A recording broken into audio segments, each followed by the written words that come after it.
Shit. Like Tone Loc or something? What was Tone Loc's big song? Funky Cold Medina? It was either Funky Cold Medina or Wild Thing. Wild Thing. Is that on Dance Central? Maybe it wasn't Tone Loc. I don't know. I don't know. Bust a Move. That's it. Bust a Move. Young MC. Young MC. I always get those two confused. Because that dance routine is hard as shit, but it is an amazing dance routine. It's got like a different move like for everything. Yeah, I've only seen Summer dance to the Humpty Dance and Rihanna. That's all she ever dances to. You know what I heard? This is your chance to do dance. the hump. Oh. Well, I'm not doing it, baby. I'm not doing it. Do the Humpty Hump. What? Do the Humpty Hump. Sexy lady. Do the hump. White people. You know, do the Humpty Hump. white Do people. the Humpty Hump. Puerto Ricans. Do the Humpty Hump. You know, I got to tell Do you, the Humpty Humps. I want. Samoans. I want it.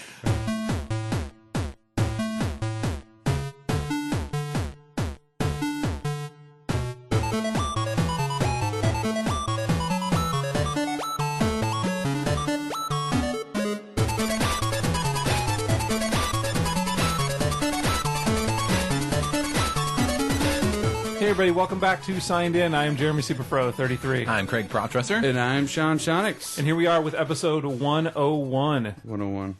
101. 101. You guys ready? I am. I thought we were renumbering. Oh, that's right. Number 1. Episode 1. So you can get in on the ground floor.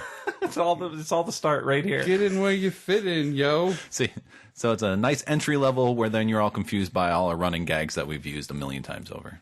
that weren't funny in the first place. Oh, they're hilarious. Oh, are they? Oh, The ones I do are. Trust me. Gold. Right. Well, we have a ton of games to talk about. No, or maybe not a ton. Yeah, we got a fair amount. Okay, good. A fair amount. I'll deal with that. Okay. I can take that. You'll deal with it. Here's what I got. I have a limited amount, I should say. There it is.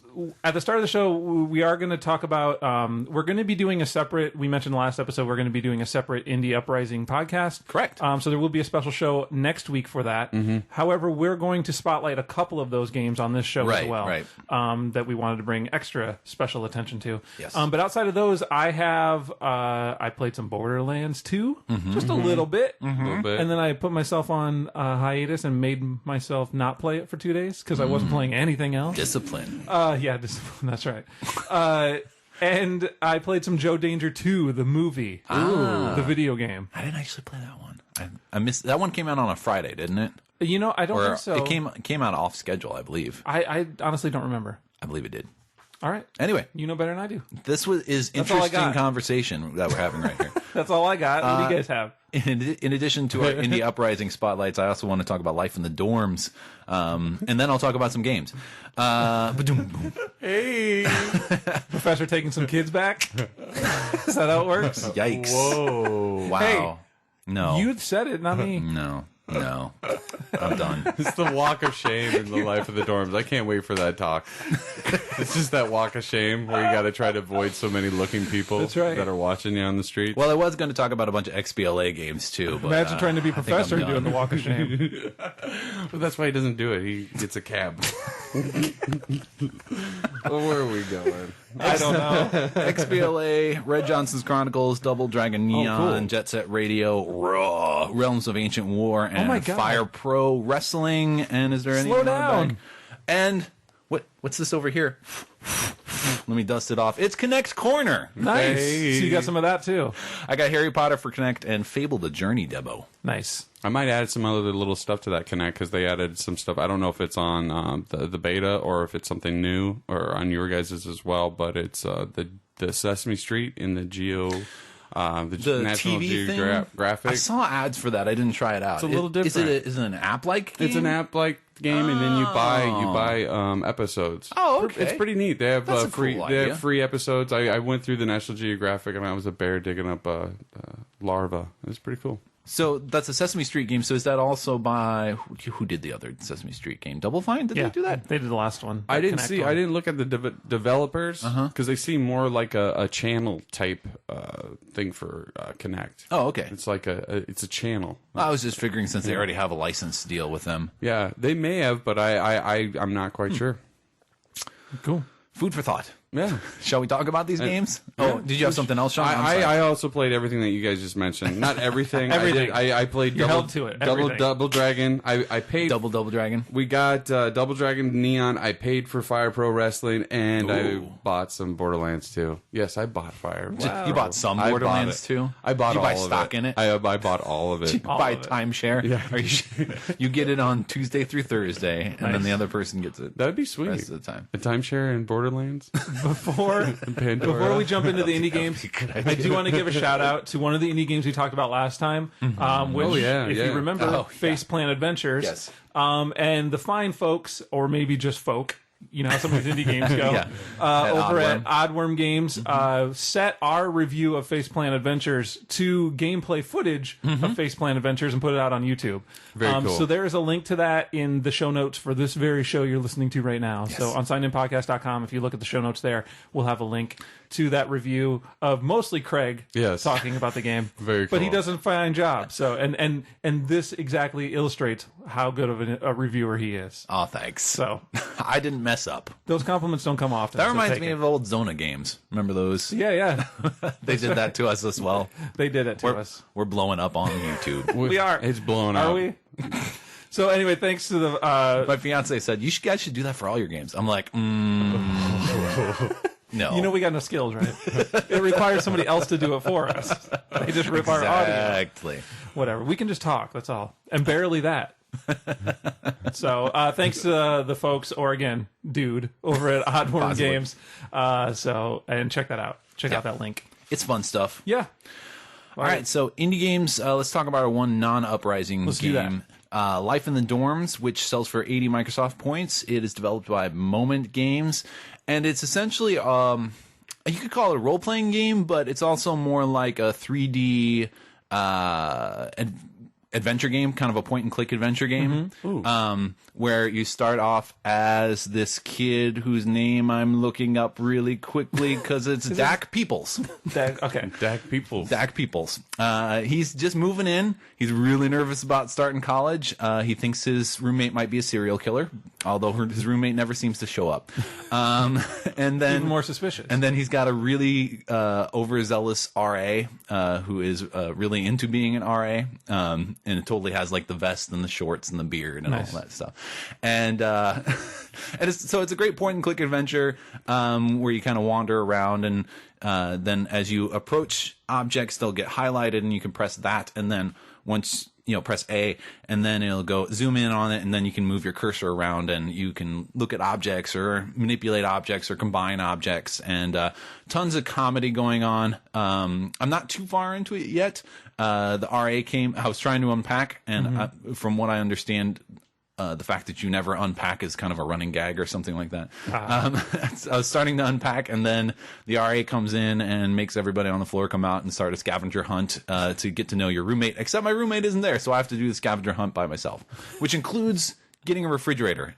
And the dick makes you carry the refrigerator over, so I haven't quite figured out how to do that yet. So there's a lot of searching around and manipulating objects and combining things, and a lot of humor. It reminds me a lot of Office Disorders. Was that what they changed their name? Yeah.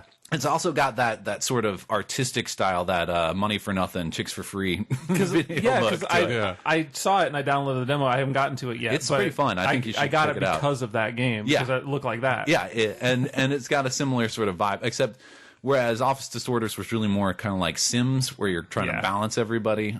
This is really more like it's more like Monkey Island and those sort of point-and-click adventures. Cool. But I like it a lot. I'm planning on playing a lot more. Awesome. I'm looking forward to checking it out then. You should. Cool. I think you'll dig it. I think you will. I will. Dig it, man. Dig it, man. You're a big fan of school. I love school. It mocks it. I know. I love mockery. Yeah, exactly. Well, we mentioned that we have a separate episode for Indie Uprising coming out next week, but we would feel remiss by not highlighting some of the highlights. Yes. I need a better vocabulary. That's all right. Highlighting some of the things that stuck out to us the most from that uprising, and then you can hear us talk a little bit more about it on the other show if you want to, or not. Or not. But you should check it out. Yes, because there's a lot of good games in the There is. Such as I'll kick it off with City Tuesday. yes, From Return to Adventure Mountain. I almost said Island. That's all right. It's quite a long name. It is. 80 points. Yes. And it's a very simplistic style game, as they all look like the people on like signs. Yeah, or like warning cards or stuff like that. Yeah. And you're walking, so they've got like, you know, the little round head on top of the body. Yeah. And your dude wears a sweater though, so you can keep track of you them. do stand out. And so the idea of the game is these terrorists are planting bombs around the cityscape. Correct. And you're going in, and they're basically just screens that you're going into. Yeah. And you're trying to find the bomb, or, you know, see where it is. You have to go through a couple different steps of process to get to the bomb sometimes. Each room has a time limit before the bomb goes off. Yeah, and it's a different time I guess limit. later on there's kind of a shared time limit for like a bunch of different areas. I haven't gotten too far yet. Okay. Because I had some issues, but we'll get into that the final in a second area. here. Yeah, I mean, I would kind of categorize this as a single-player 2D puzzle adventure game. Yeah. It's not really a platformer. No, not at all. And so you kind of get into a room, and it's basically there's a bomb in there somewhere, and you either have to find it or go through a different Somebody series set of us up the puzzles. bomb. Somebody set us up the bomb. Had to be said. It didn't have It's to in our be. contract. Oh, okay. We have a contract. Are you getting paid for this shit? Under the table? No comments. That's not even I think fair. you're the only one that's not getting paid. This is why Probably. this is why I can't play those Doritos games and stuff like that. It's against my contract. I'm the only one not getting paid and paying all the money for it. This is bogus. bogus. Bogus. Anyway, so the game, you're disarming these bombs by finding them. Correct. And so in some rooms there'll be Disarming's pretty easy. Just pick it up. Yeah, you just pick it up. It'll be a simple process of, okay, there's the bomb, and you know they ramp up obviously to different rooms where it becomes a much more involved series of actions you have to do, and as far as observing what's happening and following people and like doing certain things in a certain order. Right. Like for instance, There's a lot of timing too. Yeah, and one of the rooms you get into, it's the subway station, and so there's a crowd upstairs or on the top level, Right. which you have to. There's also a terrorist there who's going to plant the bomb, but he's not going to plant that bomb until everybody's distracted. He's not going to do it while people are watching him. So there's two different ways to distract them with these people that are on the sides, and you have to give them money to do so. Well, first you have to collect money, so you have to wait for a guy to use a vending machine, which then you can shake the vending machine and get a coin out of it. And you have to do it before the kid who collects money from the vending machine runs over there and gets it. And does it himself. Who's also and there's lots of things where you can interact with the X button, and so you can talk to people. Yeah, or get a kinda little synopsis of a person. and get hints and kind of figure out what these people are doing and what, you know. So in that room, you're basically balancing, okay, I got to get this coin, go activate this, and that distracts half the crowd. Then you got to do another one that's all time-based as well. Right. And you have to do that to distract the other part of the crowd before And you can have to time disarm the it. two distractions so that Exactly. they're all distracted. So at the same it's a time. really well done puzzle mode, and you will. It's not meant to be played where you don't fail, I guess I should Yeah, say. it is. Because one of the other things is you're basically playing multiple days, is how they kind of describe it. I think. Yes, but it doesn't really keep track of the Not days at all. that. So if the bombs explode, you just restart the day. Yep, and it's Or you could basically do that restarting from that the menu. room. Yeah. and you can also fast forward time. So with the right trigger button, you can fast forward and count down the clock that's up in the corner. Right. That will end the day as well. And that resets things. So sometimes you are in a room where you have to wait for a process to happen, and you can use the fast forward button to make sure that process goes faster. Correct. It's just really well done. I like the presentation style a lot. And then I can attest in the last section, in the first two areas, it is very room by room, and so each room has its own timer. Then in the last section, you have 5 minutes basically for this entire block of area, and things all have their separate times. And so to do this one thing, you're going to have to haul ass, to get to someplace first. And so doing multiple days was kind of a requirement at least in terms of figuring out what happens with all 5 of the bombs in that zone, or I think it was 5, something like that. Cool. But yeah, so it does get a lot more involved in there as well. But I totally agree with what you said about the fact that it doesn't really penalize you for losing. That kind of sucked away some of the feel of disarming the terrorist bombs. Yeah, it was nice because it was a relaxed puzzle. Yeah. And you know, having some of those types of puzzle games is very nice. And you know, it was a thinker, but at the same time, it wasn't like, oh God, I'm stressing out about this.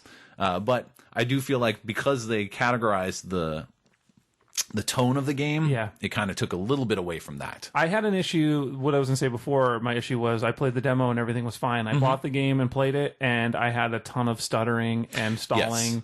And there's a lot of that. That didn't happen when I played the demo. Really? It only happened when I purchased the game and played it, and it's super annoying. Like, I was hating it. Do you get it like in the levels or just when you change levels? When you change levels, and sometimes when you do things like when I would hold up the bomb, there would be like a stutter. Oh yeah, that one happens to me too. That's a problem. Yeah, it was fairly annoying. Yeah. It doesn't happen in the demo. But when you buy it, and then it happens, which I don't understand. Yeah, it kind of takes away some of the polish from the game. Hopefully that's something they can fix. Which is unfortunate, because it does look like a very polished game. In this one, you got to find. You do have yeah, it got misplaced. Yeah, we don't know if it's like a date issue. Yeah. It's on the marketplace, but it's ahead of where it's supposed to be. So maybe search for it by title. Yeah. City Tuesday. That's how I found it. Yeah. Because I kept waiting all Tuesday, and I'm like, where the hell is it? I made a mistake by not doing that. It's like, it should be here. Right. It says what day it's being released. No, it wasn't there. Yeah. Well, what you got, Sean? But Diehard Dungeon was. Yes. This was 80 points by Trick Tail Games. I bought this one pretty early on in the demo. It had that vibe to it. Sure. And then what I liked about it, it's a dungeon crawler. So you're going through this dungeon. You pick up a companion chest that picks up all your stuff for you, which is pretty cool, and hangs out behind you. But the thing about it too is, enemies will get attacked. Yeah, enemies will attack it, and then it will get like put off to the side of the map. So then you have to kind of go help it, and I like that sort of change up in pace. Yeah, I like it because you go through and you start hitting people, and then you start going towards the big villains, and then you see like these little worm type. I don't even know what those things are. Those little pink headed things that hang out they're like snakes almost. But so like you go and they'll distract you, and then next thing you know, your chest is getting taken away. Which also he brings up, the little companion chest brings up, because there's these little mini games that you find throughout the game. The trapdoor games. You'll go through a couple different rooms. It's usually around 3 or 4.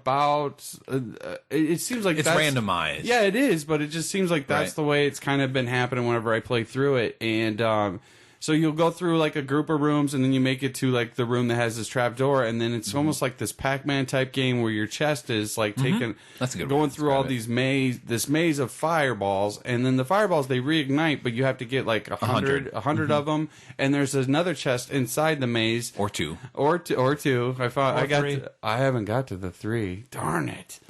Way to go, Jeremy. But so like then those chase you, and if they catch you, then you fail it. But if you complete it, then you can get a special power, like a special ability. Yeah. One was like a heartbreaker, where like if I killed you, hearts would show up a little bit more when you would take people out. The other one was like I put a little like shing on your sword, and shot off a little blade. I guess I don't know what to call it. Or other ones that actually shoot projectiles, which I love that one. But the thing about it is if you die, you start over, right? And that really upset me at first, but at the same time, I'm still like playing through it and still trying to see how far I can get and still go as far as I can. I got to the first, like there was a first boss. It was like what was his name? Like Little Illusion or something like that, where he's like this really big guy, and the more you hit him, the smaller he got. Yeah. Right. A lot of fun. I love the graphics to it. I think the whole like going to room, because it's pretty much the same. You got to pick up a key, but stay away from fire, because once you start burning, man, you just got to move. Run. But if you get to I made the mistake of hitting one as I was running away from it. I ran straight up. So I hit another one off to the side because I was on fire. So I hit the other lamp. Yeah. And then next thing you know, I was a ball, and I'm like bing, bing, bing, bouncing all over the place. Yeah. Yeah. But I thought it was really the graphics are really tight on it. I'm enjoying it. So it reminded me a lot, of course, of the original Uprising game. What was it called from iHook Games? Cursed Loot was sort of the remake of it. I can't remember either. I can't remember what it was called. know But go find Cursed Loot. That's the updated version of it. Damn it, I can't remember it either. One of those roguelikes. But at the same, so it had all those familiar elements. I'm like, oh yeah, this is roguelike. I know exactly what's gonna, what I need to do here. Right. But at the same time, it had a really original spin to it. Part of it I think was sort of the chest, and it's almost like a bit of an escort mission throughout. Yeah. At times. Well, and we mentioned that the chest is collecting all that money, but it's also powering up. It's leveling up. And so it's getting more powerful, and then starts attacking enemies on its own. Yeah. And then it becomes like awesome. Yeah. Because it's like shooting enemies for you, and I didn't have to do anything. Yeah, but it's got a lot of new elements to it that really makes it different from other roguelikes that I've played. I really like the power-up options they have in there, because there's a ton of different options for power-ups. You come into these, or you'll find these other treasure chests around that you can open, and you get it's like a slot machine kind of situation. Right. Totally and so if everything lines up, you'll get that power-up. So at one time I had I was full on Pac-Man style with all the fruits and stuff along the bottom of my screen. I had 7 or 8 things down there that were all my power-ups that were going. And ultimately, you're collecting these gold keys as well throughout the game. And if you die, you lose those. And you get to the end, and if you have 10 gold keys, you get to open this treasure chest, which I have never gotten to the end with 10. In fact, and now at the point where if I die, I have to restart. I think because there's no reason not to. Yeah, are they randomly generated? It is all randomly generated, and it gets tough. Yeah. And I will say the first couple times I played it, actually, I should say the last couple of times I played it, I had these other things going on that weren't happening the first couple times I played it. Did you guys have these zombie things show up? So I haven't gotten too far into it. So the first couple times I played it, I didn't have anything happen. The last couple times I spent some time with it, there's these other dudes running around in the side screens, like other player names, and they're running around and they look like you, and then they disappear, and then a little fireball thing shows up in the middle of the gameplay area. And if you kill it, it's fine. But if you don't, then sometimes it'll cause things to happen. Like one time it's bouncing around and it hits other people, and then it's like a big explosion thing. Weird. And then most of the time what happens is these zombie things come up, and they keep coming up from the ground, and you have to kill them all, and they're a pain in the ass. And it happens all the time now. It happens every room I go in, and it's making me insane because it makes the game so much harder. Weird. And I don't know any way to stop it. Well, it might be adapting to playstyle. Maybe, I don't know. It's pissing me off. You're too good, Jeremy. It makes it really hard. It's just really annoying. So I don't know what the deal is with those. Die more often. I haven't looked them up either. But they weren't there the first couple of times I went through, and I was like, what's this shit now? I have to admit, I have not devoted a lot of time to this one because I spent a lot of time with it. Because I started it, and I'm like, yeah, I know I'm going to like this one, and it's got its own character to it. And so, I knew I was going to have good things to say about it, even with only spending a little bit of time with it. It's hard, but it's a blast. Yeah. I like how I think then there was a choose your path route too. There's one a couple of those, yeah. Which it was underground or sewer, and I'm like, well, okay, underground or sewer, that's kind of the same thing. I picked the one underground, the sewer. You're underneath the sewer. I picked the one that wasn't in red because I took the red as being bad. This one's hard. I think that's what the case probably is. Yeah. Did you guys play the other mode? There is another mode. I'm trying to remember what. Oh, the Mayhem? Yeah. Yeah, that's right. Where you're running around, where it's a twin stick shooter with the treasure chest. And you have to survive as long as you can. Yeah.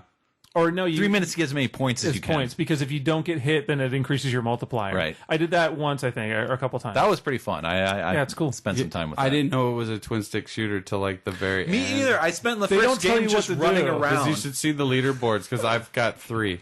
I think I have the same thing. You guys are thousands of points, and then I have 3. And I'm like, how did they get that? And then when I played it again, I was like, oh. They really don't tell you what they do. They just stopped the game. It's the problem. Yeah. I didn't know it was a twin stick shooter. I just was running around.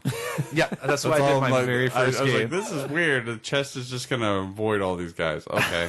I'll play the game. I thought maybe I'm supposed to run into them. Yeah. Maybe I'm supposed to hit people, so I just kept hitting people. And that doesn't work. No, it doesn't work. All right, and the game I wanted to highlight was Entropy, which is the one I've been spending the most time with, I think. Also sells for 80 Microsoft points from Autotivity Games. And this is a single-player 3D puzzle platformer, kind of in the style of, say, your Portals or such. One of the things that I like about this is sort of, it feels like it's got a story, but at the same time, it's not like building a story. And from what I can tell, you are a sentient piece of a wall. Running around. Yeah, I don't know what's going on with it. Yeah. I think that's awesome. No, I'm pretty sure that's what you are because you see these paintings on the walls that are kind of instructions for you. And some of them look like the blocks because there are these weird floating glowing orbs that will run around and like pull blocks out of walls and put them in different places sometimes or just dump them around. And so it's kind of an ambiguous sort of environment of what's going on. There's this one pinkish purplish ball that seems to be leading you around. Yeah. And then I found if you get close to the other colored balls, like they'll freak out and move to another place. And you can actually use that to trigger them to do other things. Oh. So sometimes what they, when they pull out a block or place a block somewhere else, that will open up a pathway for you because there's also like these 13 or 12 hidden paintings that you can find as sort of a little collectible. Wow. But basically, you're this block of stone running around, following this glowing orb. It sounds great already, I know. But you then enter these rooms where you have to do physics-based challenges. And so there's, physics in terms of like pushing stones around, and you have to you have to activate these energy things which will displace stones from one place and place them in another. So sometimes I'll give you a bridge, sometimes I'll open up a door, do these other things. And so these switches are triggered by a variety of things. Some have pressure plate weights that you have to push stones on. And then others have like a little pH meter so you have to get the pH to a certain level. Some have a thermometer. You have to get the temperature up to a certain level. And then there are also ones that you can just do by connecting basically power nodes in a way. And so you do all this because there are all these balls around. It is a game filled with balls. There are stone balls, there are fireballs, which are also stone balls because they're also water balls, and you can push it. And then there are acid balls as well. And so these all interact with each other and interact with you. So, for example, don't touch a fireball. Yeah, because you can die. They hurt really bad. However, if you push stand over one and look at it. Yes. Yeah, you can't, like the heat coming off those things is very dangerous. For example, you can push a water ball into a fireball, and you might need a second one, but it'll cool it off. And so it'll eventually turn into a stone ball. Acid balls do the same thing. So basically, if you push a liquid into a fireball, it'll cool it off. If you push a water ball into an acid ball, it'll dilute. Like the two will mix, and so they'll become a weaker acid. And so because the acid also hurts you if you touch it too long. Not as bad as the fireball. It's not like instant death like the fireball is. But you can't just be pushing. So a lot of times I'm like nudge, back up, nudge, back up. And so there's a lot of challenges in terms of getting these different types of balls to the proper trigger without losing their potency. For example, maybe you have a thermometer trigger, and so you need to get this number of fireballs there, but along the way there's maybe some regular stone balls, and that does because then they heat each other up, but one gets cooler, and so their ultimate heat is kind of dissipated. There also might be water balls sitting around, and you don't want them to run into that and cool off. And so you do this by nudging things around, but also, after you get in a few levels, you gain this gravity bubble power. And so your little stone dude can shoot out a gravity bubble. And so anything and it can only adhere to certain surfaces. You can only fire a gravity bubble at certain surfaces. And you have a little reticle, and it's a red X when it won't create a bubble, and it turns into like a orange plus symbol when you can fire it in that area. And so anything within the gravity bubble will then gravitate towards the center of it. And eventually if you run into the gravity bubble, it'll pop. Eventually it'll shrink down. And so, you use a sequence. A lot of times you use a sequence of gravity bubbles overlapping each other to move blocks across walls or over ceilings, to maneuver dangerous balls out of the way, that sort of stuff. And so there's some really cool and challenging puzzles. And then also I mentioned some of the properties of the balls, but any liquid ball can connect electrical nodes. Like there are these nodes that are kind of dangerous to touch as well when they're energized. But if you get like a water or acid ball next to it, it'll create a circuit, and then you can use more of those to create a circuit and like connect things, across rooms and, and stuff like that. Yeah. And so, using, and then later there's a gravity tilting thing that you can get into. Wow. Yeah. And so then you can kind of roll things around the room just by tilting all of the gravity in the room. And so it's pretty involved. And what's great is that it never gives you it never writes out the instructions. Yeah. Well, it tells you, actually, it does tell you how to use like your gravity power or something like that. But, it's not like, when I figured out you push a water ball into a fireball to cool it off to a rock so then you can push it on the plate, it doesn't tell you, hey, push a water ball into a fireball or something like that. But that sort of stuff makes sense, right? Yeah, exactly. And you do, if you pay attention, there will be like these paintings on the walls, and they will give you clues too. Yeah, I noticed that with a couple in that first level. Yeah, it just kind of showed you as the wall pushing, like just tapping it with the rock with your foot. I like all the wall paintings. I think those are done really well. I think that's a cool element to it. And then you also, I think, with the left trigger, because the right trigger is your gravity bubble, you can reverse time. And so basically, you can never get yourself stuck into a corner that you can't get out of. I like that option in the game. Nice. Yes, it me was too. Really neat. Yeah, and so you could just restart the level if you really fucked things up, but overall, if you just need to go back 5 seconds, right? You can just hold on, or a little further back than that sometimes too, because sometimes these rooms get into really long. I've done a lot of things that I don't want to just restart the room, so I hold it down for like 30 seconds or something, but I can go all the way back to. And it's not a Portal situation where they really make it so that you can't screw yourself in most of those rooms. Right. This is a situation where you can actually screw something up, and there are some where it's pretty blatant. It's like you can fall down this off. hole. Right, exactly. And then now I'm stuck in this hole and I can't jump out. Although I did that once and I looked up and there was a painting like on the floor of something, so it looked like it was going up further. Like there are some really cool little Easter eggs hidden throughout. I like the game a lot. I've been devoting a lot of time to it. The rooms take a while. It's the puzzles are pretty challenging, but again, they're not so challenging that you're like, what the heck? There were a couple rooms where I'm like, I don't know what I need to do, and then a light bulb switched on. And I'm like, doing it, and then I had this plan, and I had to enact it, and it was cool. I like it a lot. 3 great games, all $1 each. Yes. So check them out, and check out all the other indie games in the Uprising promotion. Correct. And make sure you listen to our episode next week. Yes. Where we'll have those and more.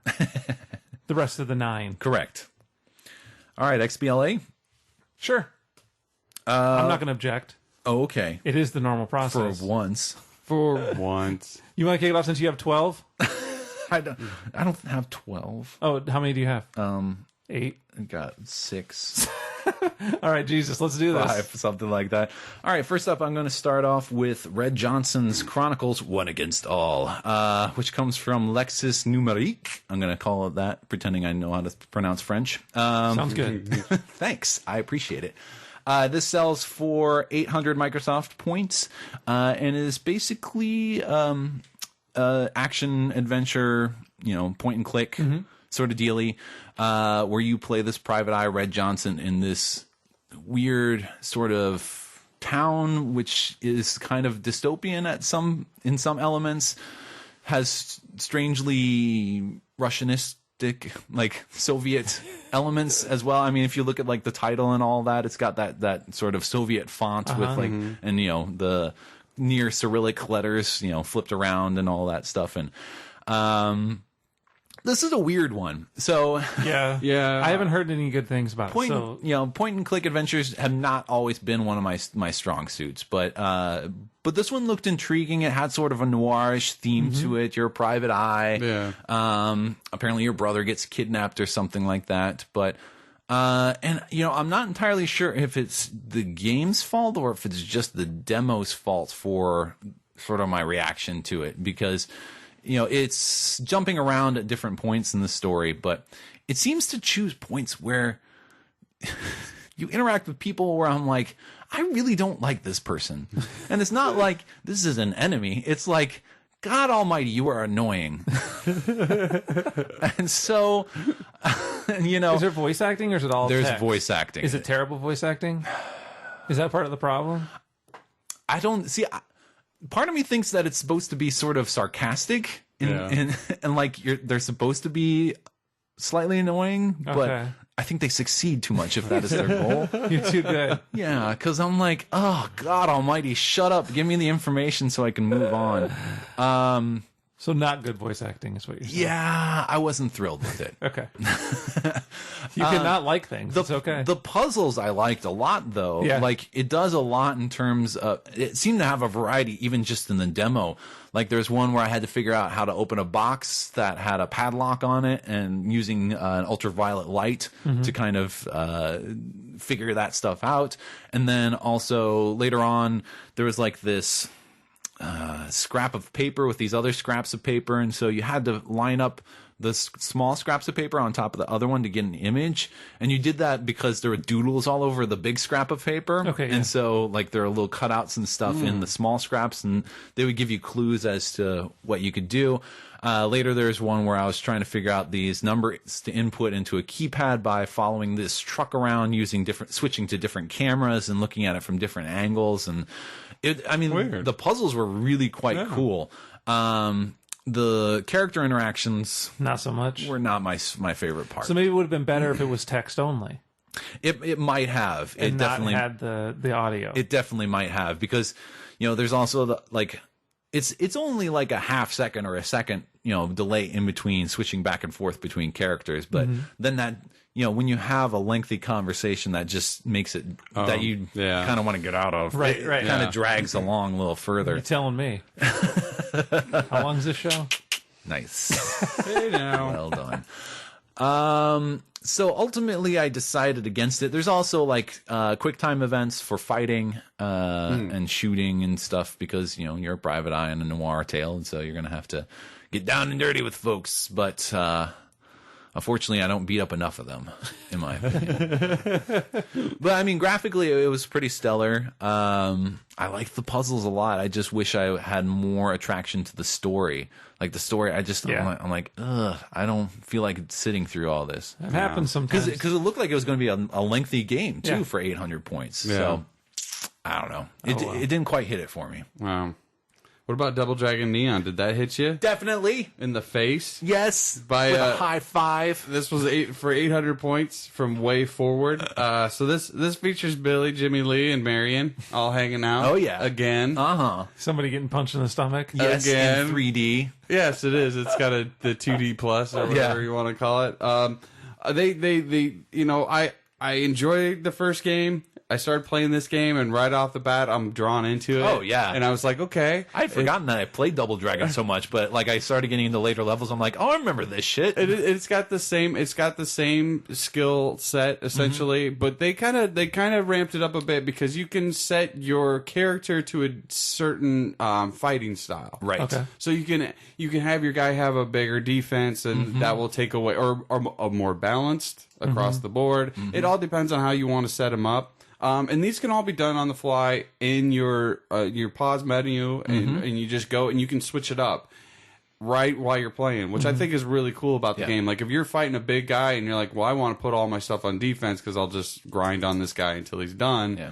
Then you can do that. Yeah, I know. You can also change your Sosetsu. I don't know the term. Your magical move. I didn't. I actually have I did a little video. I didn't get to unlock that because I only played the demo. But I filmed a little video of me playing this game because Where's that at? It's on my phone. I haven't put it on YouTube yet. I haven't decided. It'll probably be coming up shortly. I got to get a Wi-Fi connection first.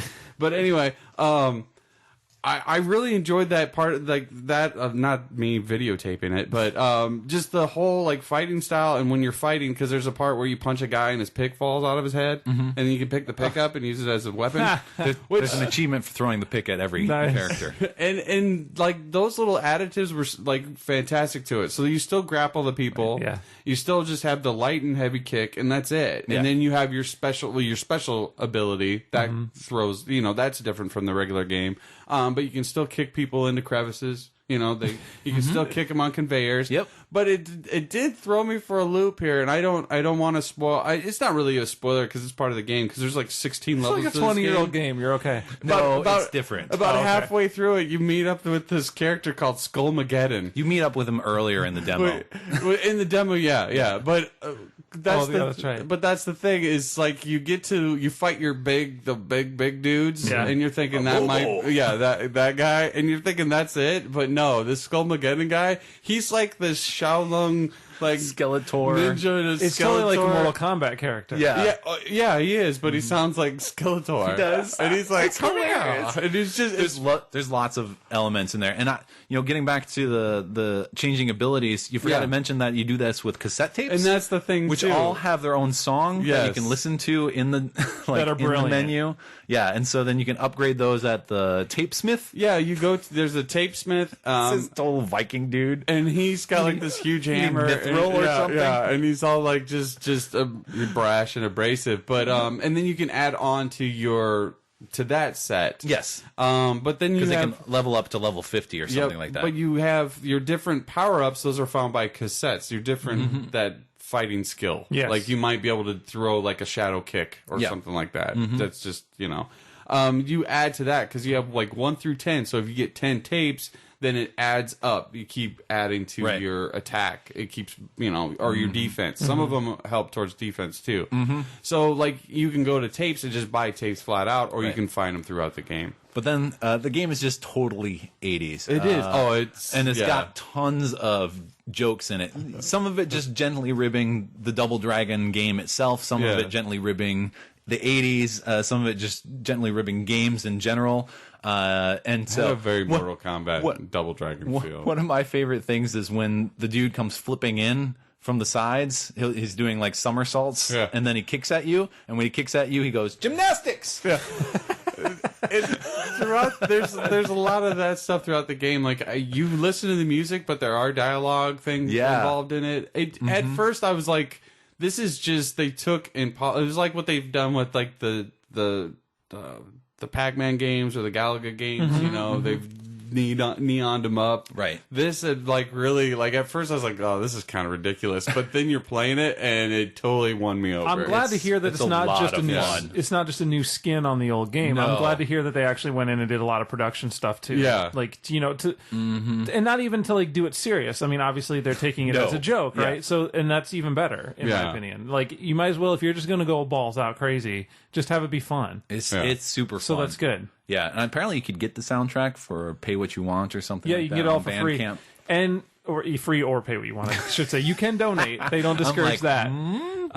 They also have all those mixtape tracks that you can get too. So you can get the mixtape, which those are all parodying different 80s style music, and those are all hilarious. Yeah, they're very funny. They're really quick snippets. I think they're like 20 seconds if even. Loops over. Yeah, but they're funny. Yeah. Some of those are really funny. I like it a lot. I haven't finished the game out yet, but I'm going to. There is co-op as well. Yes. It's local only currently, but I hear they're working on online. And that would be there are achievements tied to that as well. And that would be awesome. Yeah, it would be awesome. But that would make me buy it, maybe. Because there's high fives that you can do, and there's different things that will happen. Like you can steal, because high fives, you can give health to your buddy with a high five, but you can also do a steal from it. It's like, hey, I want a high five, ha ha. Just stole your health. That's awesome. And all like Contra on them. Or like there's a cool moment where you can like grapple people when they're kind of hurting. Yes. And then throw them. Well, if there's two people close by and you just hit the grapple button and it grabs them both and smash them together. Nice. And there's just those little added things to the game that are it's like simple. Like you don't have to do these like combo moves, and it really works well.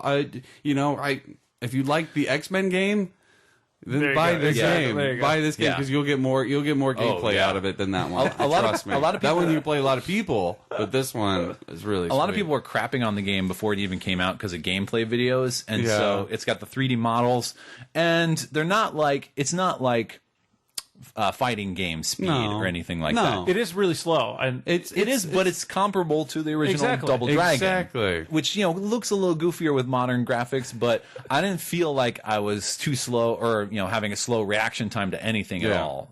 Everything seemed to move at a good pace. I did love when I died and they gave me the menu or the map, and I had the old school dude that's on it. Yep. Yeah, showing you where your progress was. I love that. Yeah, it's good. I dig it a lot. I'm gonna pick it up. Cool. I have the strong feeling that I'm going to pick it up. Yeah, it's just too much fun. The sound and then just the dialogue, like Craig was saying, with some of the little things that they say on the screen, which makes you go, well, wait, like you want to go back. Yeah. You're in the middle of a fight and all these guys are rolling in, and you're like, wait, what did he say? That was funny. Awesome. Yeah. Well, in the mode of retro gaming, let's just say a few words about Jet Set Radio, which came out recently by Sega. It was originally on the Dreamcast in 2000, I believe. God, was it? It was 2000, yeah. Okay. Well, see, 2000. Here's the problem. I forget that 2000 is 12 years ago. Right. You say 2000, I'm like, what was that? 3 years ago? It had to be more than that. Time. I'm getting old. That was before the PS2 came out, I believe. Yeah. So whatever, dude. I can't deal with this. So that making me feel old. It's an HD update for the original Jet Set Radio. One of the amazing things about it is that they kept the original soundtrack, because a lot of these updates, like Crazy Taxi, lose those, and I think even the Tony Hawk, did that lose part of its soundtrack? It may have. I don't remember. I don't remember anyway. I know it had some of the tracks. I know one of the big things that people were complaining about with the Crazy Taxi was missing out on a lot of the key songs in there. But this one has all that stuff in there. It's a weird future cyberpunk sort of game where you play as these rollerblading gangs fighting for turf in Tokyoto with by spray painting things. Basically, that's the majority of it. It's kind of like a documentary. Yeah. So you skate around and grind on rails and grab spray paint cans to fill up so that you can then go past these areas that are marked for you to spray paint. And some of them are quick spray paint. You just do it as you're going past, or some of them you have to stop and then do basically a quick time little scenario to do the design. And you can design your own graffiti in the game, although I went through a lot of work to design my own little prof graffiti, and then it didn't tell me I couldn't save it in the demo until I reached the end of it. I'm like, God damn it! If you could have saved it, would you have bought it? Maybe. I just want to put that on there. Just wanted to make them feel that burn. I may get it anyway. I played the original, although it was called Jet Grind Radio in the US. Yeah.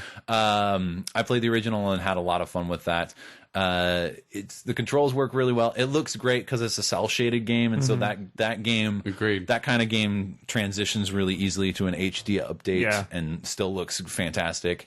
It's goofy, it's fun, it's got great music in there.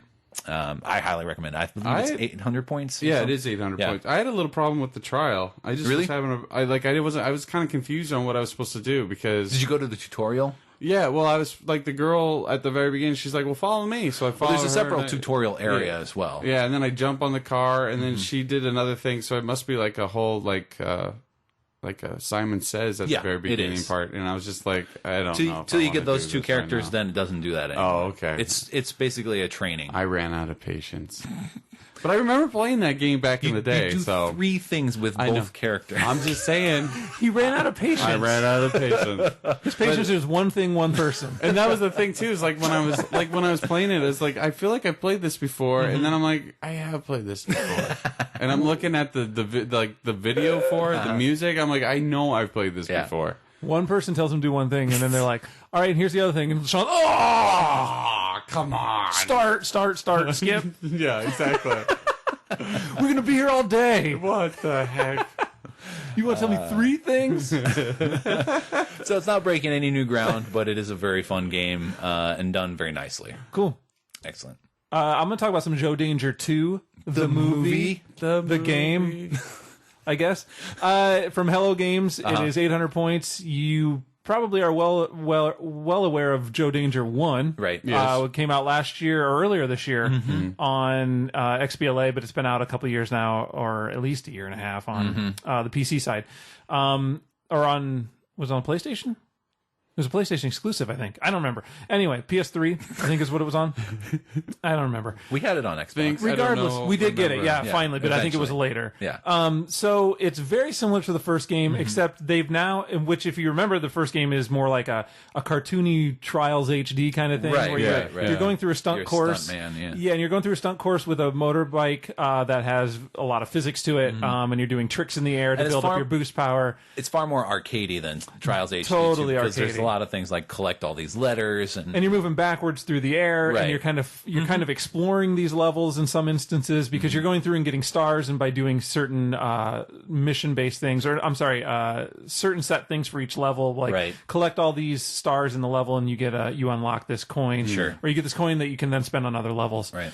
This game is very similar to that, except they mix it up by throwing in a ton of different vehicles this time around. Right. And so the theme that you're going through is each stage is a different kind of action adventure movie, and you're the stuntman in that movie, and so they're throwing in all these different vehicles that you're using, like you're going through on a mine cart in some of them, you're going through on a motorcycle, you're going through with a jetpack, you're going through on skis. There's just tons of different vehicles that they throw in at you.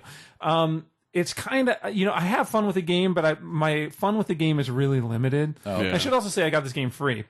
Raptor was doing some kind of promotion that I saw some folks that are fans of the show on Twitter talking about, and I didn't know that they were even offering it. So I went over there on my Raptor account, and I was qualified. So they were giving out like 1,000 codes. Wow. So that's how I got the game, because I was going to check out the demo, and I'm like, well, I guess I qualify. I'll get the game for free. So, but my original experience with Joe Danger, I didn't spend a ton of time with it. I had fun playing it, but I kind of got burnt out really quickly. And I kind of was feeling it with this game as well, where it's fun and it's really quick to go through and just play everything. Yeah. You can finish everything, but still only be at like 50% completion, obviously, because there's a lot of things to find, hidden things in the levels, going through and getting all the different challenges in the levels. Those are all in the game.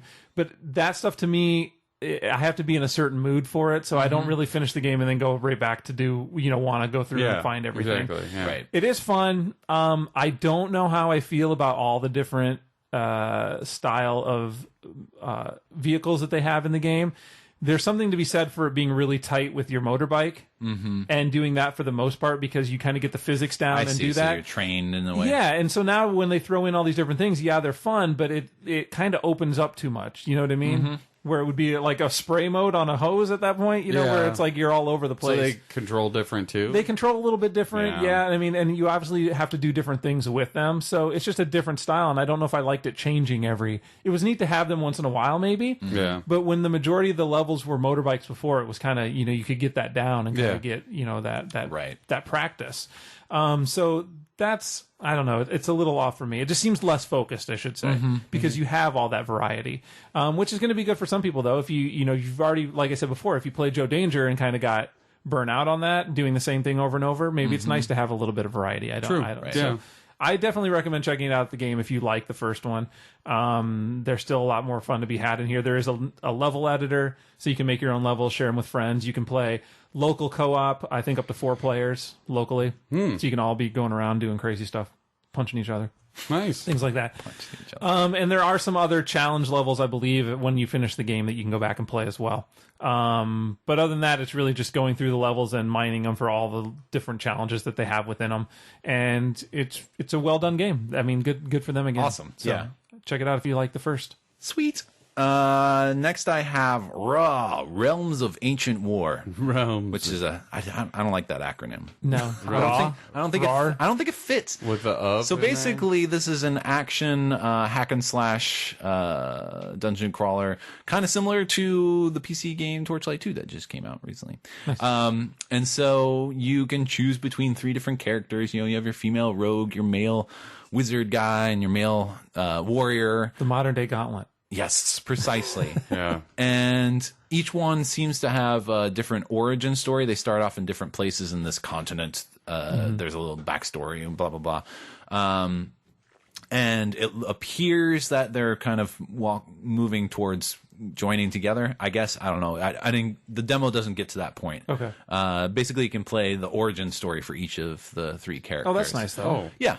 Yeah, you can play through quite a bit. And so this is heavy on the hack and slash. Its primary focus, and this is also what the developers have said, is that they wanted to really focus on not like side questing and all that stuff, but on just beating people up. Nice. Breaking your controller. Yeah, and so you get a lot of big swarms of things, but it's got these RPG elements as well, so you can level things up. I liked one of my favorite things was when I was playing as the wizard, who, as you can guess, is more range based. Yeah. But he has a few abilities for when people get up close on you. And one of my favorite things was kind of like they would swarm in on me. I'd be standing like in a doorway. They'd swarm in on me. I'd throw down like this poison cloud, which also could immobilize some of them for a short time. And then I'd just back the fuck up and start shooting fireballs into it. So then they're all funneling through this poison cloud and getting hit by fireballs before they can even get to me. And so it's pretty good. I mean, if you like those sort of hack and slash adventure games, then this one's very solidly done. One complaint that I would have is just they have lush environments. That's not the complaint, but like they look. I hate lush environments. They look great, and they it's got that sort of 45-degree top down. Yeah. Going for it. And so there are a lot of situations where you're trying to maneuver through an area and your view is obscured. Now you can see shadows of the characters, both your character and the enemy in there, but that can be very difficult if you're getting swarmed. Like lost behind a wall. It wasn't so bad when there was like a tree outside or something like that, because that wasn't that big of a problem. But I would get into like this cavern and I'd be going through a tunnel, and so there would be like a period where I couldn't see myself, and then I got swarmed, so I couldn't push out into the former room. Yeah. So then I had to try to back up in order to get see what was going on. That's those problems with all those 45-degree angle games. I know. It's like those Marvel Legends games. I know. It's terrible. But I did seem to encounter that a fair number of times. That it kind of stood out to me, because that is something that I'm used to in general. Yeah. But yeah, it's very solid. I can't remember how much it costs, because I think it's $1,200. Yeah. I believe that sounds right. Yeah, and I don't remember. $15 game. The Xbox website's not working for me. What's up, Xbox? Yeah, 1,200 points. It has local co-op only. I don't know if I've heard anything about them working to if they're planning on doing an online co-op. And I don't know the limitations, because I don't even know what the co-op options are. If you're doing different characters, if you have to do different characters, if you do the same character, I would imagine that would be the least likely. But it doesn't really give you much on the co-op aspect in the demo. But yeah, very solid. If you like that genre of game, definitely check it out. Cool. I think it would be worth it. I think I'm done with the 45-degree type overhead. Are you done? You're done with it? Not done, but just like for now, maybe. Like for now, I'm just need a break. It doesn't like grab my attention. I'm like, I don't want to deal with that, because I know there's going to be bad angles in there, and I'm going to get like upset with it. But I know what I'm doing going in, type of thing. I wanted to try it out. I might still try it out though. So maybe you're not done. I'm not. You should try it out. I'm done in quotation marks. I'm done. Forever. I'm done. It was definitely heaven on the action. You weren't sitting around in long conversations. See, yeah. Like everybody has like 2 screens of dialogue. It seemed like the It's like, I'm done talking now. Gotcha. Well, speaking of Raw, should we talk Fire Pro Wrestling? Hell yeah! I was trying to segue that. I know, that was nice. I missed this completely. When did this come out? It came out just this. Was it Thursday? Friday or I thought it was Thursday. It could be Thursday. It came off Thursday. Off week. Jesus, it wasn't Christ. Wednesday, Right? And it wasn't Friday, but Fire Pro Wrestling is the last game I bought for my PS2. the version they did for PS2, because I wanted to make my own wrestling league. Right. And then it was fun for about 30 minutes, and then I was like, I can't do all this. So tell me about the XBLA version. It's Avatar heavy. It's another Avatar Fame Star game. yes, by Spike Chunsoft. Yeah, sure. I wrote it down. 800 points? That doesn't make it right. Spike Chunsoft. 800 points. Yeah, it was a steal in my opinion. So you can create your own wrestler out of your own avatar. Yes. What's great is that they have like these muscle shirts that are very obviously shirts that you're wearing, but They're like the pad you little up. kid superhero outfits. Yeah. So they're it's like all a Halloween costume. Yeah, it's all so you can get like all padded. So basically, it's a free way for you to dress up your avatar, so you're all in. Well, only when you're wrestling In the game, but you still get to like dress them up. What's great is that it brings in all of your shit from your avatar anyway, because I have my giant rock head. Yes. And so I was like choosing moves like the moonsault and stuff like that was thematic to my giant moon head. And then I was like bare chested, muscly with like these tiny shorts on. I'm like, yeah, moonhead. Yeah, Moonhead. And I'll be honest with the Even the props that you have. Yep, it has simple. It's simple controls. Because you get your X is like your combo, which is kind of like you can change this up, and that's the other thing too. I'll get to that part, which is really neat. Your A is your heavy attack, B is your grapple, Y is a charge attack. Yeah, or that one will be your out of the ring, or you'll get up. That one will come up. Like I thought that was really easy. Like when you were close to like a ring outing, it will show you can either hit Y to go out, or you can hit your RB. It gives you a fair number of prompts. Yep. And I thought that was just like at first I was like, oh, another wrestling game. I'm gonna get overwhelmed. This one walks you through it. It's very helpful. You can dash by holding down the left trigger and do a rope bounce. And then you can the term, I'm sure. But then you can add that to your grapple. You can add those to your grapples. Yeah. And the more you wrestle, the more move sets you get. You don't buy them, you just get them, and then you would just add that one to your set. Right. Kind of like how you would do a custom wrestler for any of the WWE games, and you would just set that move set to your wrestler. And like you said, taunts. you can even take your wrestler and of course make a wrestler, or you can create another wrestler. Right. So you can make them really big or really small. When I was playing through the campaign, it's kind of like a backyard type wrestling at first, which I thought was really neat. You're wrestling just normal people dressing up. I think your menacing mom was one that you wrestle. So you wrestle your mother. You do a tag team, and the first person I was like tag team with was on my friends list. And it was Jeremy. So it was like the D-bags were going out onto the set. The D-bags. And little Paxton was running around your feet. I mean, that was the thing that is so like crazy about the game. It had my thing on there too. Yeah, it keeps your props. Limbo. So when you do the intro, it just, you stand there and you can, like, I pulled out my comics, or I think the hammer, or no, wait, I have my zombie monkey now with me. Mine was great because Elo and Milo were in my stable. Because they had popped up and then they're kind of wandering around me. They have managers that pop up. That's awesome. But that really pulled me into it. But just I ended up playing like through the trial where you can kind of do a couple exhibition matches against people. Yeah. Which I thought was really cool about There's also the underground set, which is more challenging. Yeah, because you go through a different, and that happens in the campaign. So you have casual, underground, and then there's another one. Yeah, which isn't available in the demo. And I can't think of it. That one's just, that's like champion. Oh, okay. I think that one's like for like, so you go to your casual underground, and then you go to like champion. So that would be your like regular full blown wrestling. It was awesome. But just visually wise, I thought it was pretty tight. It's a little bit on the slow side, but I found that out is that you add to, that's another thing, you get skill points. So then you add that to your character, because I was like, why is my guy getting in the ring so slow? You level him you up can and speed stuff. him up. You can you can dump whatever points onto those, but you can't take them back if you spend them. Yeah. And so you can put them on luck, strength. Right. I think like style. One was just like regular hitting, and very, very cool. And then there are also taunts using the D-pad. Yeah. And so taunts can help build up your fire meter, your spirit meter. Yeah.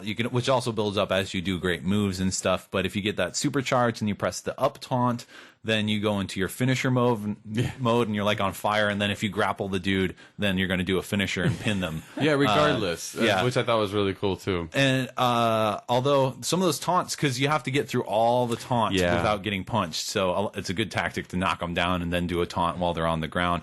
And then also, I don't think we mentioned this with the grapples themselves. The grapple is a bit of a rock, paper, scissors game. Yeah. So when you get a grapple, then you have a choice between pressing Y, X, B, or A. And then they actually do different types of grapples, but your main objective is to, because your opponent also gets to choose one of those buttons. And so if you choose the same button, then they do a counter move instead. But if you choose a different button, then you're successful in your grapple. So I thought that was a nice little bit of challenge in there. Cool. Yeah. So that you don't just grapple all the time. It mixes some things up. Right. Yeah.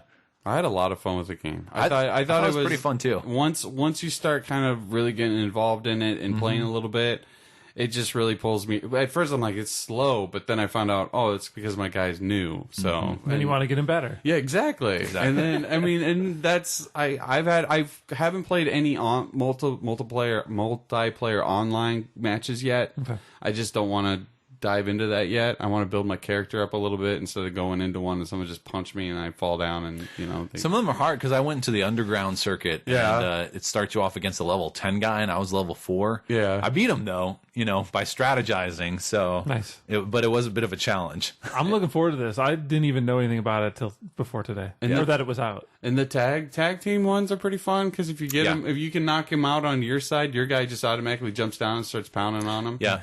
The only problem I have is like when you're playing with the AI, there's a couple times where I'm like, just come and tag me because this is getting ridiculous. You're taking way too long. I never tagged my partner in with the AI. See, and I wanted to try it out to see what the AI would do, and they did a pretty good job at it. But at times I'm like, I was like, if you're gonna, you can't call for a tag or anything. I was trying. Okay. Now, did you try the taunts? Ooh, that might be the place for it. Maybe that would be, yeah. But there's got to be a way to call for a tag, I would think. But it was, and like the guy that you wrestled, one of the guys that I wrestled with was, it's like a wrestling dummy. Yeah. And it's a guy wearing the wrestling bag. Yeah, he's wearing like bags over his head and he's just sitting, he hangs out with you and does his moves. And I'm like, can I just have my friends list back again? But this guy's kind of cool. But then some of the wrestlers are all designed up, or some of them are just like regular Joes dressed up. So I thought it was really neat. Plus, like all the stuff, because then you earn skill points and then you earn money, depending on how well you do, or there's certain requirements per match. Yeah. And then you can spend that on luchador masks or different outfits and T-shirts and stuff like that. So I'm gonna check it out. Very, very cool stuff. I'm probably gonna buy that today. They haven't added in any like chairs or tables, but that's fine. That'll be all right. That's all right. But I thought I'd get on the train really quick instead of since down the road when they drop the price, push your Fame Star ranking higher. All the other friends will come in. Well, that too. Yeah. That too. Because you get good now. Yeah. And then I'll get good now. Sale. So then when you guys come in and want to play, then I can beat you up for at least about 3 days. And then we'll be like, fuck this, I'm not buying the game. F that, I'm buying it today. 3 days. 3 days. I guess you can't play online until you buy the game. That didn't work because I'm buying it today. And then when they show a championship belt and in the middle is like the Xbox symbol from your controller. So it's kind of like... Can you tag team co-op? I'm assuming you would be able to. I don't see why you could go on and fight. I don't see why you wouldn't be able to. Oh, yeah, D-bags. What's up? That's what. You could probably get the mole back up. Let's do that. The mole rocking. So a lot of fun. Yeah. So is that it for XBLA? That's it for me. And yeah, Fame Star, you mentioned it. Yes, that was pretty cool.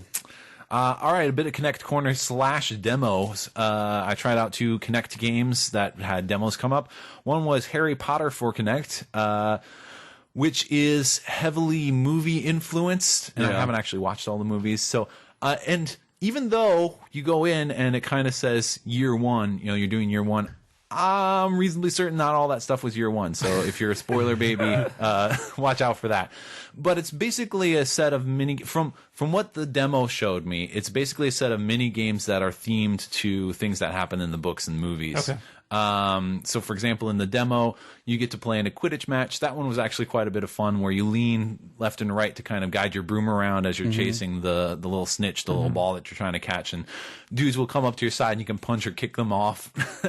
And then you'll zoom down into the rafters down below and you're dodging stuff. Nice. The controls were really responsive, especially, which is a big praise considering my setup here, which is kind of tight. Yeah. Up close, and I have the zoom on, which kind of messes things up sometimes for the Kinect. And then when you get close to the snitch, you actually reach out to grab it and all that. And then there was a later one which was a little bit harder, where you're running away from something and things are exploding and you have to jump. There's a lot of jumping involved, and it didn't like my jumping. Did that you was have the to one wait thing. for the people to stop shooting at you before you brought the plunger down? No, no. Unfortunately, no. Good. But I was going to try to help you out. Throwing spells at bad guys, and now, and in the description it says stuff like you can kind of you can use one of the regular Hogwarts characters, or you can create your own character using like a face scan and stuff like that to put your face in there. And so it's definitely, it doesn't, from the way the demo presents it, it's not really story driven. It's sort of like, here are highlights from this series that you love. Okay. And so play some mini games to it. It reminds me a little bit maybe of that Star Wars Kinect game, although I didn't play that. No, you just kind of hit it on the head there. Yeah. And they seemed pretty fun. They seemed pretty responsive and had some pretty natural controls for it. And so, if you're a huge Harry Potter aficionado, or you got some kids in your family that, would love to just play a few games here and there and, relive all that magic, then I think it looks like it's going to be a good one. Cool. Yeah. But the other thing I tried out was Fable, the Journey demo, which is the much maligned by fans Kinect game. I mean, Fable fans have not been happy for a little while. Well, with the last Fable, a few errors in judgment and design there, and then Fable Heroes, which is half off right now, by the way, and still not a good deal. Yeah, although you can use the gold that you get in it in Fable Journey. Oh, okay. Yes. How's the Journey? And then announcing the Kinect game. It's actually pretty good. I thought, if I remember correctly, I think that they changed it.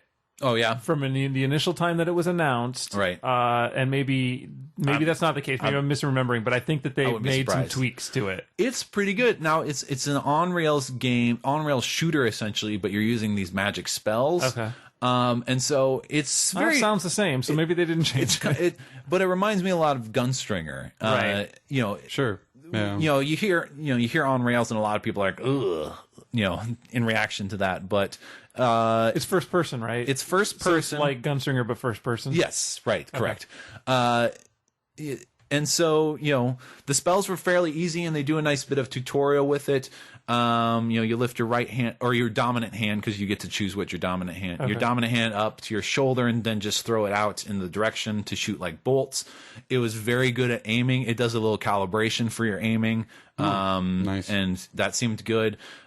Pull your left hand up to your shoulder, and then it activates this pull push thing, so you can direct that at things, and then you can also, so that can either just push them back, or you can hurl them to the side and stuff like that, which was a lot of fun.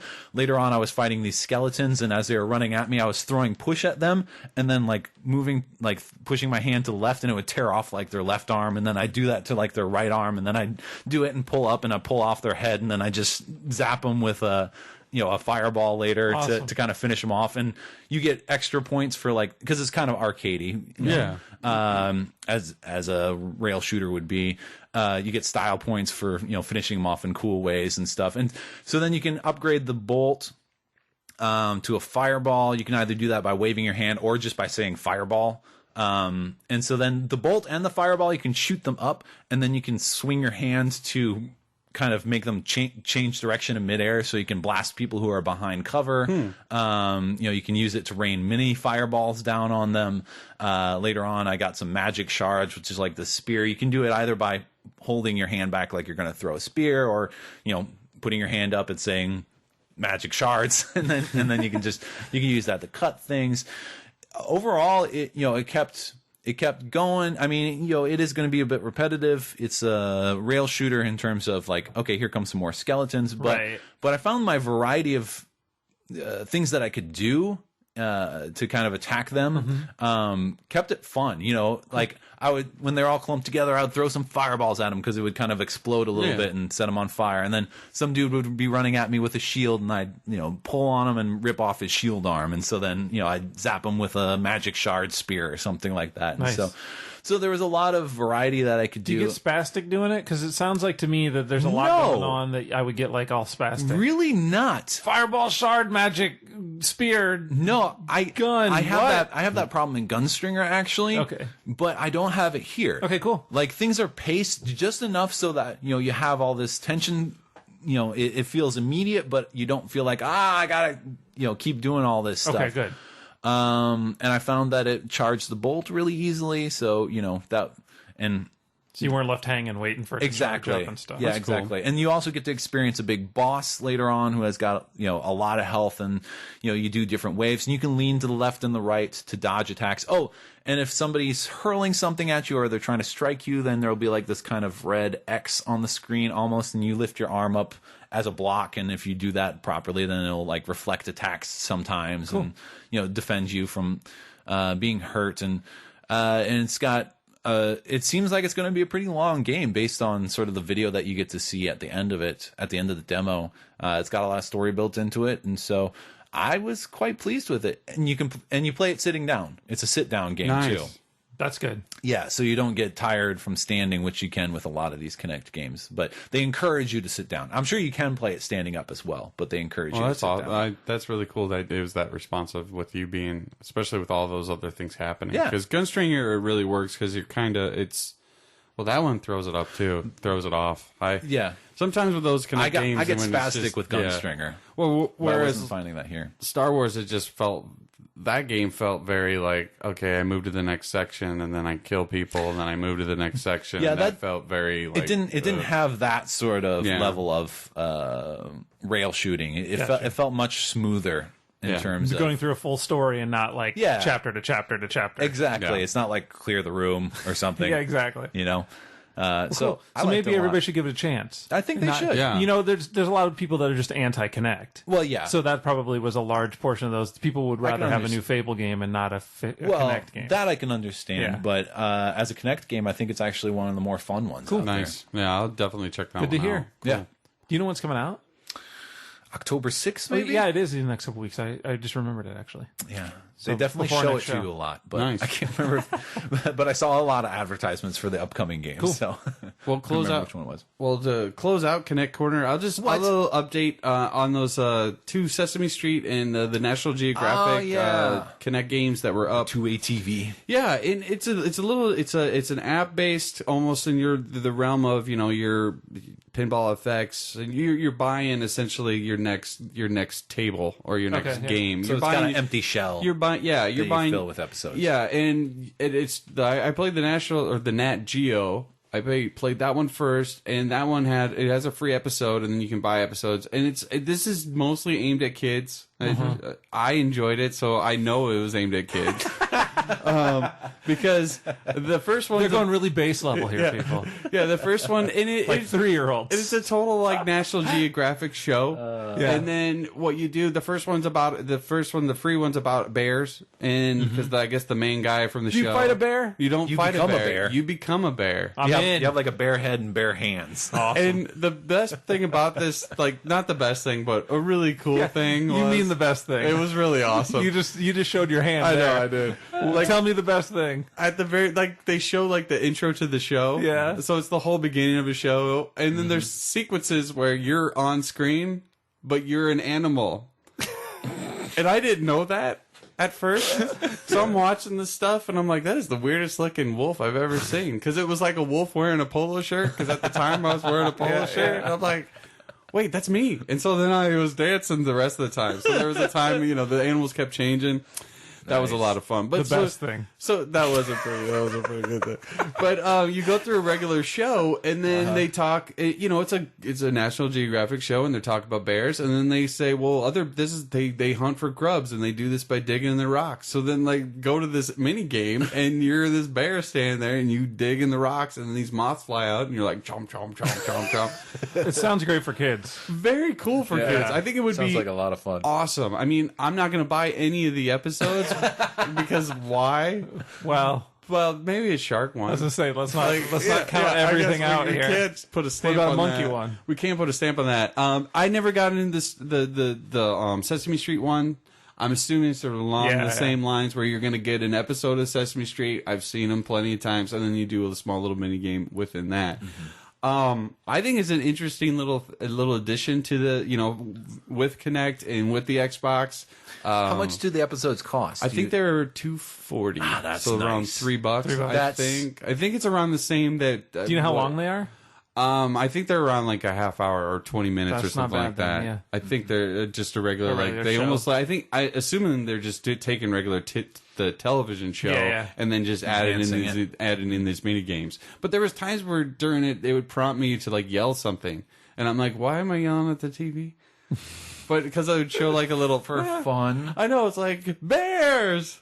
I don't know if that was Maybe what it was a secret word, but that would have been But I thought it was interesting enough to check out. And if you got kids at home, definitely just download it because you get those 2 free episodes. And I think the Sesame Street would be a really, I mean, that just made me, when I said the secret word, it made me think that they should do Pee Wee's Playhouse episodes that you could play along with. My emotions. How great would just that went, be?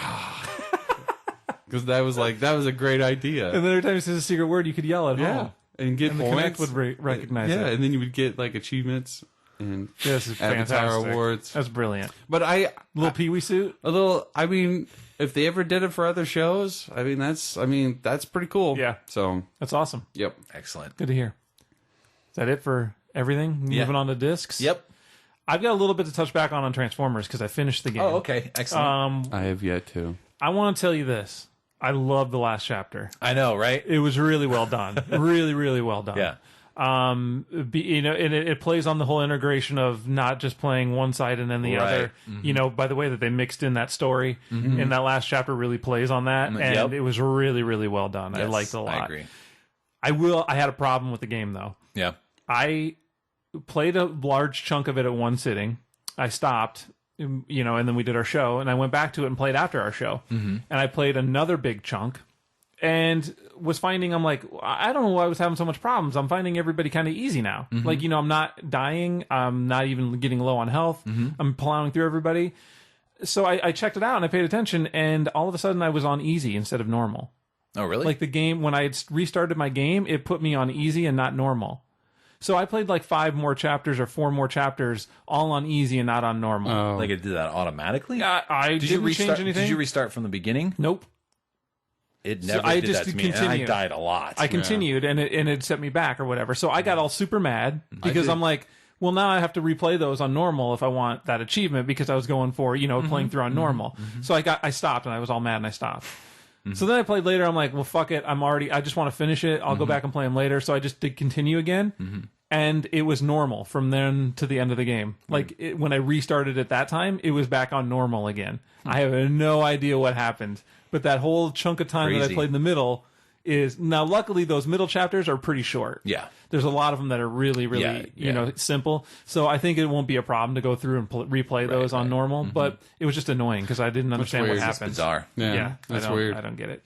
But I did end up I liked it a lot, and I really liked that last chapter. I thought it was really good. Mm-hmm. A lot of awesome action going on, and some cool stuff. Man, you should finish it. I should finish it. I should. I will get it to you, and you can finish it. I rented it. I'm in my half off. You don't have to though. Yeah. And he owns it. That's right. I know, but some co-op would be fun. Yeah. Well, you mean multiplayer? There's no co-op on this one. But. Multiplayer would be good. All right, so co-op killing. Anybody else have people. Disc, or are we just moving on to Borderlands 2? Some Deceptic creeps.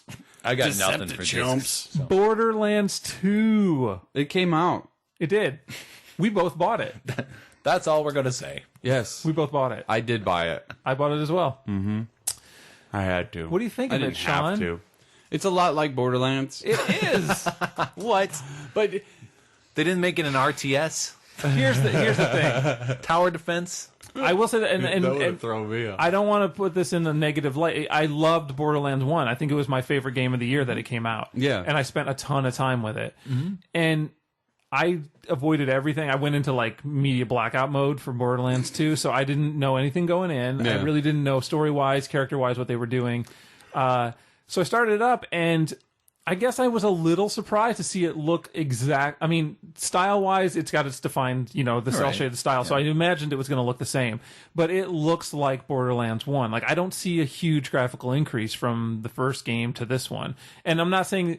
Maybe with that kind of cel-shaded, you can't really go any further. Sure. I mean, it has a max out, I think, at some point.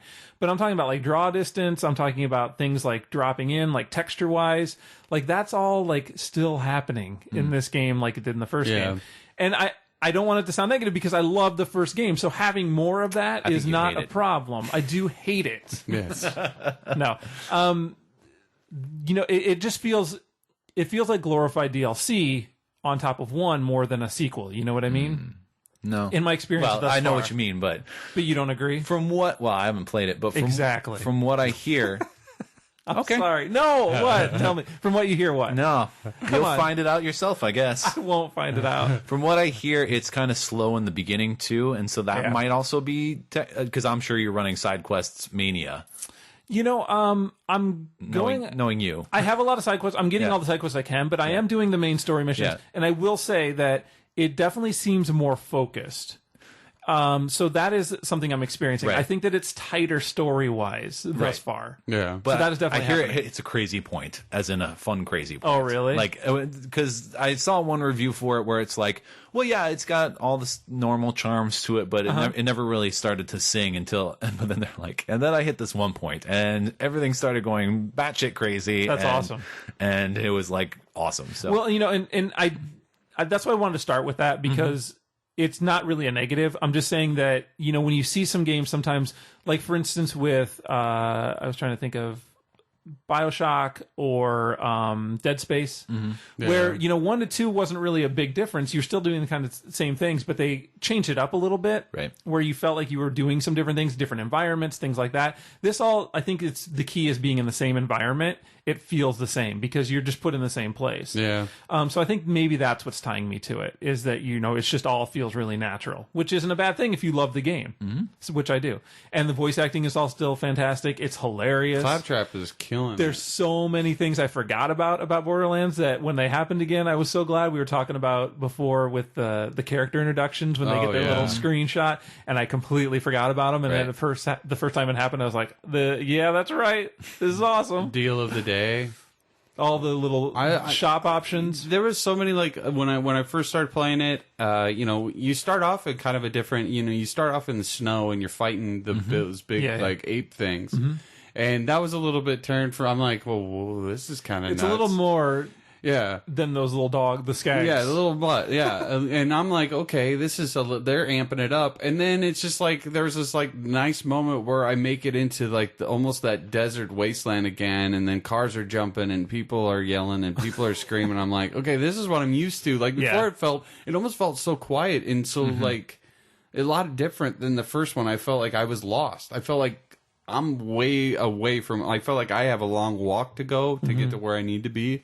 So it was kind of overbearing at first, but then once I started playing it, no, it wasn't. I mean, it pulled me right back in. And visually wise, I think it's about the same. I would like to play it again because it almost feels like the colors seem a little bit richer. That's the other Did thing. you go back and replay? No, and that's the other thing I was going to say is that, you know, I'm looking at it from a lens of 2 years ago now or more. Exactly. And that same thing happened with me with Transformers. I'm like, oh, this looks good, but I don't think it's really different. Then I went back and played War for Cybertron, and I'm like, holy shit. And I wanted to throw the first one in and kind of just make sure that I wasn't, you know, remembering it correctly, because maybe I am going to look at that and I'm like, this looks muddy as fuck. What am I even thinking about? You and know I have a mean? feeling possible. that the first one to me felt that way, and this one seems a little bit more like the cell shading's a little bit more crisper and harder, and it's got the style, but it's a little just punches you a little bit more. But it seems like a lot of the changes this time around, not so much on that end, but on the like small tweaks, like gameplay tweaks as far as like customization.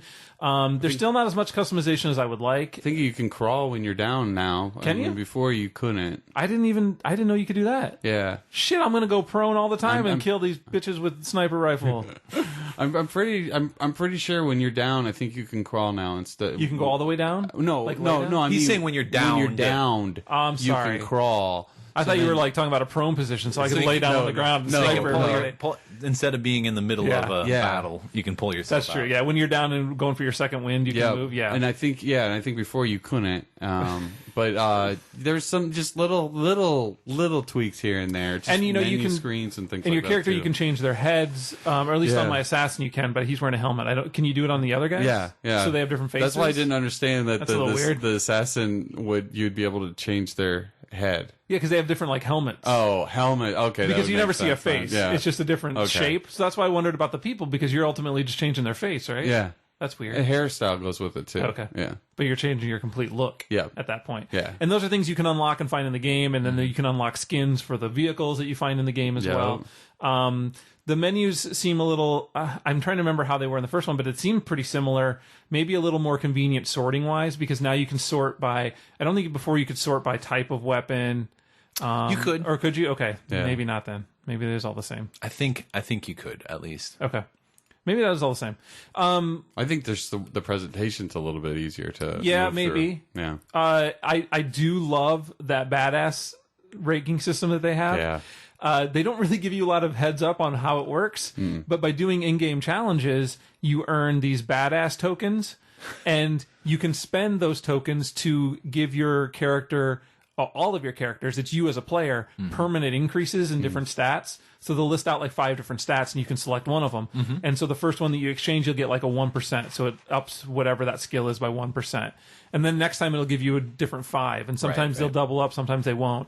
And then they give you smaller percentages. But the more tokens you spend, the more percentage you can increase in those set target areas. And those go across any character you generate.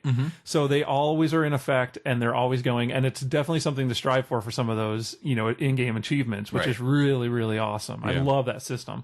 But they don't really give you a lot of heads up on how it works or what you're supposed to do. You just got to go in and figure it out. It's just all that more info pumping and dumping on the screen while you're, oh, cool, I'm doing something. There's a lot going on when you're trying to listen to funny dialogue. Yeah, exactly. Because that handsome Jack guy that starts off with is hilarious. Oh, he is mean.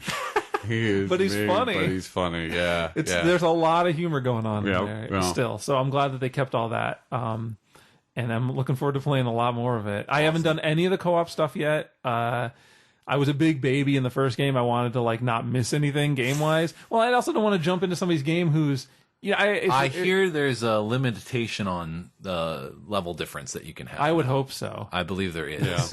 Because I don't think there was on the first one, was there? I don't think you could. I don't think so. I thought it was. I think some people joined into my games and then they'd have to come back to what I was doing. Yeah. Wasn't it the limitation was if you were a lower level, you couldn't get into a higher level, but you could do the opposite? Yeah. And so as long as you were a high, it was something like that. I think that was their limitation. I think now they just default you to the lower.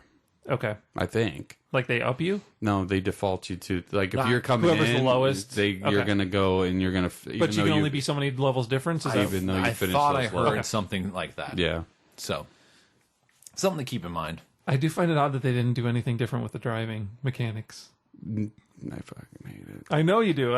And I'm getting used to it again. But when I first got in, I'm like, really? You couldn't do anything different? When I started going, I was like, great. I was like, if of all the things they could have done, and that was like the biggest complaint that came out of the first Borderlands was the driving. And to think that they didn't change it at all, they're like, no, we got this. Trust us. You were just not doing it right. It just seemed odd to me. I got so frustrated. I was playing with another friend. We were playing some co-op, and he got in, and I'm like.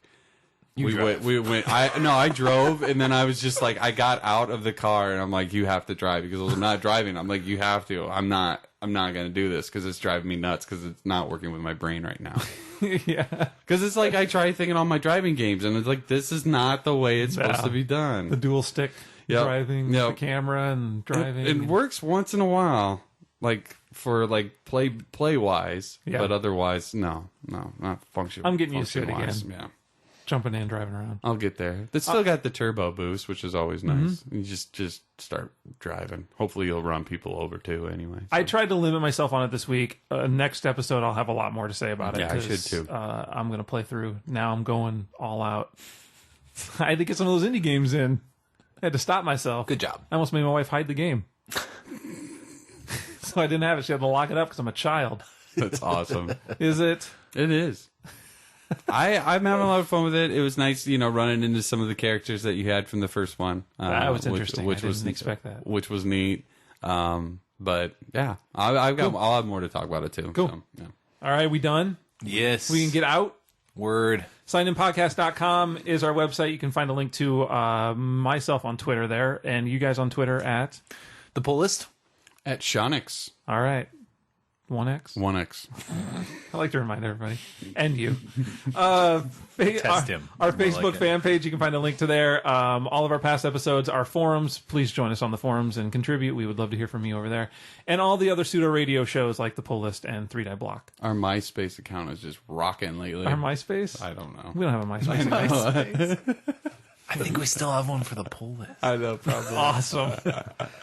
You can email us at comments@signedinpodcast.com. Send us an email over there if you'd like to. Sometimes I read them. And next episode next week, a week from today, if you're listening to this the day we put it out. Or a week from any day that you're listening to it. We will, yeah, that's safe to say. We will have our special Indie Games Uprising 3 episode, Yes. which we recommend you checking out as well for more in-depth on those games. And next regular episode of I almost said the full list. Next regular episode of Signed In, I'm at least going to have Resident Evil 6 to talk about. Okay, sure. More Borderlands. Yeah. And then probably a bunch of XBLA games since they seem to be putting out Probably. 18 a week. Yes. There's a ton. Yeah, I have no idea what's coming up. Maybe some more Resident Evil. I want to get done with Fire Pro Wrestling, I'm going to have that to talk about. I want to get done with Transformers big time. So Cool. That's my next All right. goal. We'll see everybody then. Later. Thanks. See ya.